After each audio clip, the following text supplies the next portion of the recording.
ဒီနေ့မှာတော့လူကြိုက်များတဲ့အာလူရစ်ကြော်လာလေးလုပ်ဖို့အတွက်ဆက်ဝယ်စရာမလိုပဲအိမ်မှာရှိတဲ့နို့စီဘူးနို့မဟုတ်ဘူးအဟောင်းတွေနဲ့အလွယ်တကူကိုယ်တိုင်ပြုလုပ်နိုင်မယ့်နည်းလမ်းကောင်းလေးကိုမျှဝေပေးသွားမှာဖြစ်ပါတယ်။ plastic ဘူးအဖုံးရဲ့အလဲတက်ကိုမာကာနဲ့အမတ်အသားလုပ်ပြီးဂဟေစော်တန်ဒါမှမဟုတ်တန်ဘူးနဲ့အပေါက်အသေးတစ်ပေါက်ဖောက်ပါ။တန်ဘူးရဲ့အလဲတက်ကိုလည်းအပေါက်တစ်ပေါက်ဖောက်ပေးပါ။ပေတံကိုအသုံးပြုပြီးအလဲပေါက်ကနေဘေးနားစီသူမြင်ဖြတ်တဲ့ကြောင်ဆွဲပါ။ထူမြဲတန်အပေါက်အစင်လိုက်ဖောက်ပြီးဓာရကဲသူအမြောင်းရှိဖြစ်အောင်လုပ်ပါ။ပြီးရင်တော့အပေါက်ဝက်ကိုချုံမွေအောင်တိုက်ပေးပြီးအာလူဖြတ်ရလွယ်ကူစေရအနာတက်ကိုအပေါ်သို့အနေငယ်ဆောင်းတင်ပေးပါ။စောကအပေါက်ဖောက်ထားတဲ့ plastic အဖုံးကိုဘူးဝမှာပြန်ပိတ်လိုက်ပါ။အချုပ်ထိုးအပ်ဒါမှမဟုတ်တန်ချောင်းရှိကိုယူပြီးအာလူကိုဘူးတဲ့ထက်ကလိုအပ်မဲ့အရာကိုတိုင်းတာပါပြီးရင်တော့တန်ချောင်းကိုကန်တွယ်လဲရလွယ်ကူစေဖို့အတွက်တွန့်ကွေးပြီးစက်ပုံစံလဲတန်ပုံစံဖြစ်အောင်ကွေးပေးပါ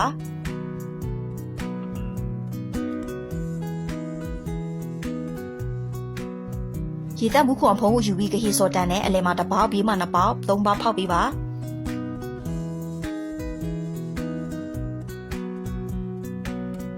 ဘေးပေါက်တစ်ခုမှာမူလီနှစ်ခုကိုအတွဲမှာအပြင်သို့စိုက်ထည့်ပြီးကြက်ပေးပါ